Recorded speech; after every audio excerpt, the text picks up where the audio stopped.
Good morning all.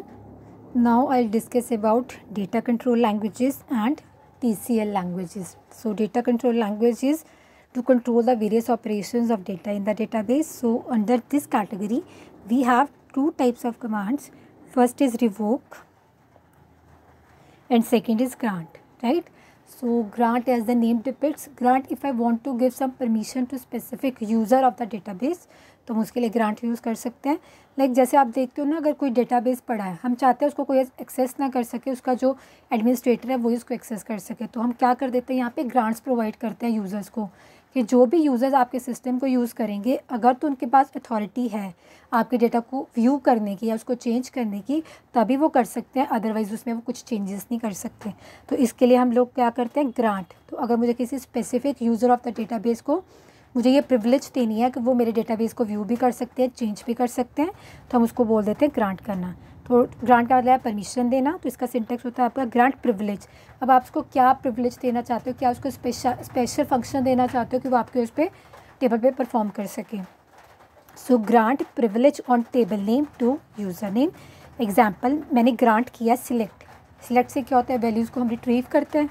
तो यहाँ पे मैंने लिखा है grant select on student to Ramesh. Ramesh क्या मेरा यूज़र नेम है और स्टूडेंट मेरा क्या है, टेबल. तो इसका मतलब मैंने रमेश को ये अथॉरिटी दे दी है कि वो स्टूडेंट नाम का जो टेबल है उसको वो व्यू कर सकता है, राइट. नेक्स्ट है रिवोक. रिवोक का मतलब है जिसको आपने प्रिविलेजेस दे रखी हैं उसे आप प्रिविलेजेस वापस ले रहे हो, राइट.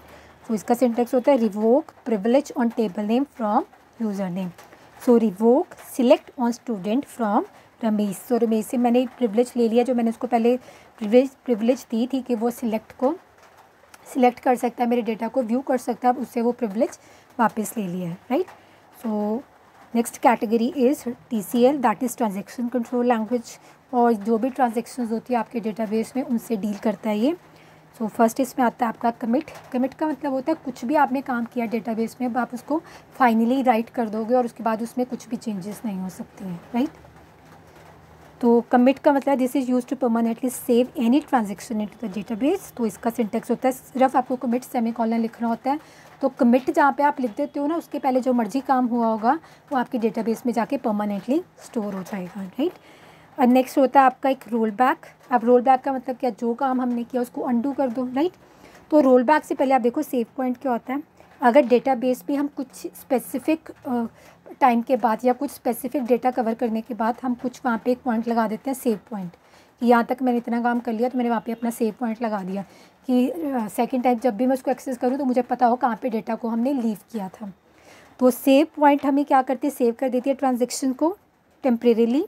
उसका सिंटेक्स क्या होता है आपका, सेव पॉइंट नेम. तो जैसे मैंने यहाँ पे लिख दिया सेव पॉइंट ए मैंने नाम दिया.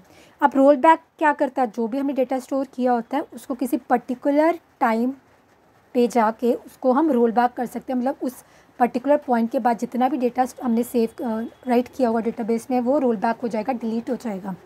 तो अगर मैंने सेव पॉइंट ए बनाया था, तो अगर मैं यहाँ पे लिखूँ रोल बैक टू ए, तो इसका मतलब जो ए पॉइंट है वहाँ उसके बाद जितना भी काम हुआ उसको मैंने क्या कर दिया, रोल बैक कर दिया, वो डिलीट कर दिया, या आप उसको आप अंडू भी कह सकते हो, हमने अंडू कर दिया, राइट.